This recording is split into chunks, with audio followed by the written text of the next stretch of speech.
And I'm joined now by Mossab Hassan Youssef. Mossab, great to see you. It's an extraordinary story, yours. You were the eldest son of a man who was one of the co-founders of Hamas. And indeed, for your early formative years, you worked alongside your father. So you got a great insight into Hamas. Tell me this from the start. What were the intended plans for Hamas when it was founded, when it started, when it developed? What was the plan?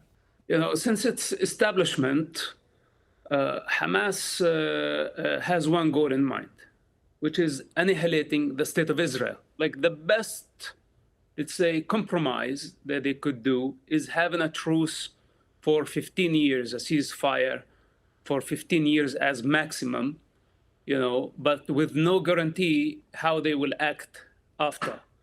It's absurd. It's not a secret that Hamas wants to destroy the state of Israel. They cannot accept Israel or accept Israel's right to exist. What was the point that you decided to get out of there, to flee this world, this environment you've been brought up in? You know, I have many reasons. Since I was a child, I asked my father many questions about Hamas delusions, about their brutality, about their abuse of power. And always he justified, you know, their position. Then I was imprisoned with Hamas. I spent about 27 months in Israeli prisons where Hamas was torturing their own members, our own people within Israeli prisons. They killed actually and tortured hundreds of prisoners. And this is when I start asking myself the question, what if Hamas become the ruler at some point? What will they do to our people? And many years later, Hamas became the ruler of Gaza.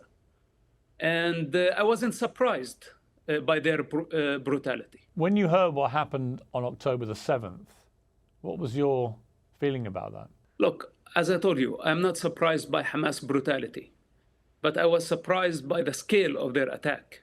You know, not to this degree, wiping out entire communities, you know, messing with a nuclear power, the most powerful country in the region, a country with a trauma, great trauma from the past, with a memory of a Holocaust and all the Nazis did in the past century.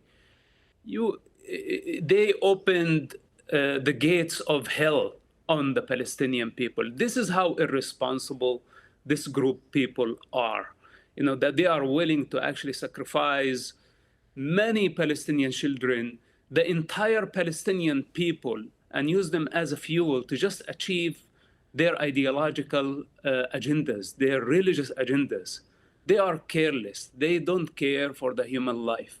We have to separate between what's so-called Palestinian cause and Hamas cause. Hamas cause is a sick one. It's coming from the pit of hell, you know, and they need to be removed from power. This is my message. As an ex-Hamas member, as a son of one of Hamas founders, that enough of this. If we don't stop them now, the next war is going to be deadlier. And only God knows what will happen next if Hamas is not finished as soon as possible. Mossab, how many regular Palestinians, particularly in Gaza, do you think sympathize with Hamas or indeed fully support them? You know, once Hamas is removed from power, we're going to witness people celebrating in Gaza. I guarantee you that. The people of Gaza are oppressed for so long, and they had to endure siege, they had to endure violence, many wars for the sake of Hamas' lust for power and for Hamas' political ambition. When this comes to an end, I promise you that the Palestinian people, first of all, will thank Israel for what they did. Second, the idea of annihilating the Jews and the state of Israel will be dropped forever.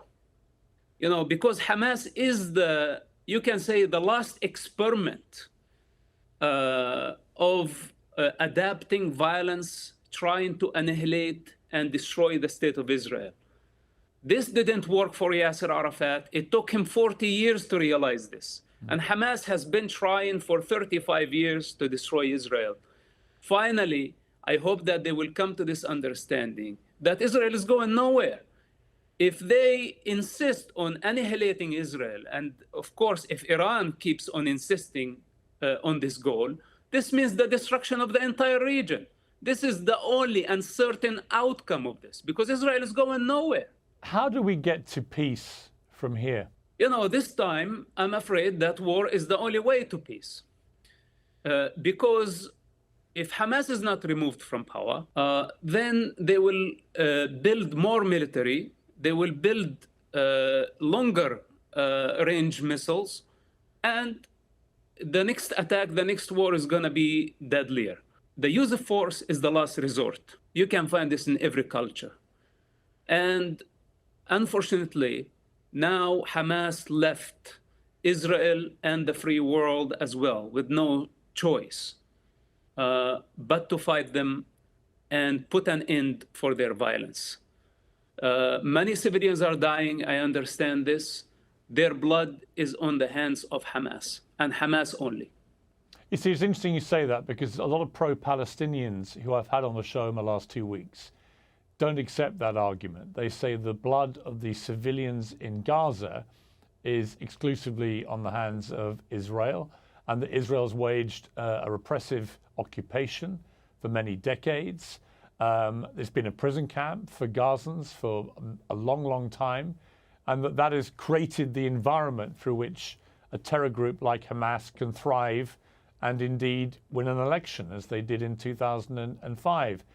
Do you buy into any of that? I mean, do you think that Israel has overreacted already to what happened to them? Their argument is, what is proportion when you have a terror attack like that on your people? Look, since my childhood, and I am hearing the stories from pro-Palestine and from those who are using what's so-called the Palestinian cause.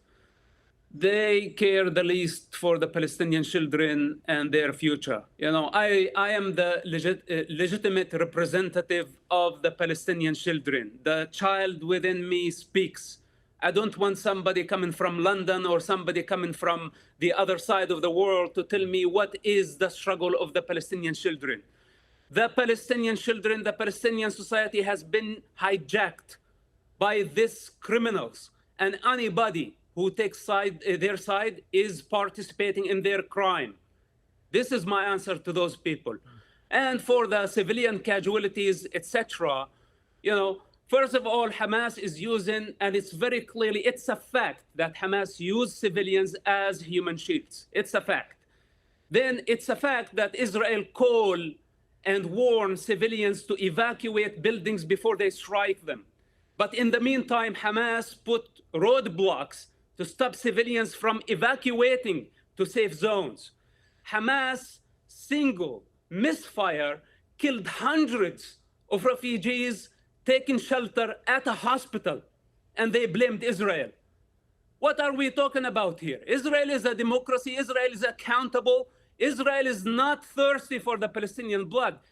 In the meantime, Israel is capable of wiping out Arab capitals in seconds.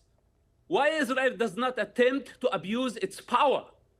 But why, when the Arabs have just a little bit of power, couple of missiles, they misuse power by launching them at civilians and kill them in their living rooms? We have a fundamental problem, and we need to stop blaming Israel. We invited this upon our heads, and the rest of the world, if they don't know the reality on the ground, it's better that they shut up. Mossab, your passion and your anger is very palpable here, and certainly very different to most of the pro-Palestinian voices I've had. And I sense the Palestinian plight of its people is very much in your heart. Do you still have contact with any of your family? This is irrelevant right now. I don't have any contact with my family, and I don't care anymore. You know, enough bloodshed and enough involvement from people who don't care.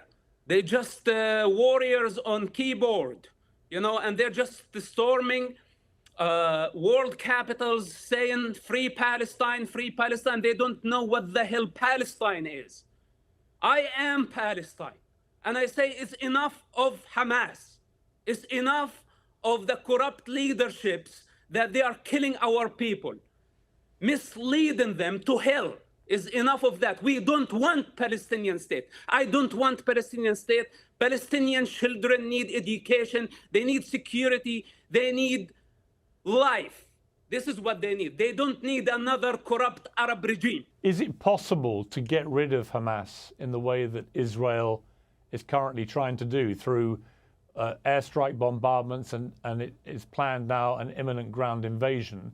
Is that the best way to do it? Or is there a danger of radicalizing a lot more young Palestinians to the Hamas cause in the process? Listen to this. We are going to remove Hamas from power. Remember my words, okay? And Hamas did not only bring the wrath of Israel over Gaza. Hamas brought the wrath of God. We are going to remove them from power, and we are going to persecute their leaders, and we are going to bring them to justice. And the world will witness their punishment. And everyone who take their side today in this state of confusion, thinking that this is a joke, I tell those people that you are going to regret taking the side of Hamas. You are going to regret taking the side of those criminals who are killing the Palestinian people. Mossab, you were born in Ramallah. That's your home. Do you dream of going home one day? Is that something you still aspire to do? I prefer not to answer this question. I understand. Mossab, thank you very much indeed for joining me. It's extraordinary to hear your story, and it's a remarkable pitch that you make to the people of Palestine, and it's one that they will hear and will see their reaction. But I appreciate you joining me. Thank you very much. Thank you.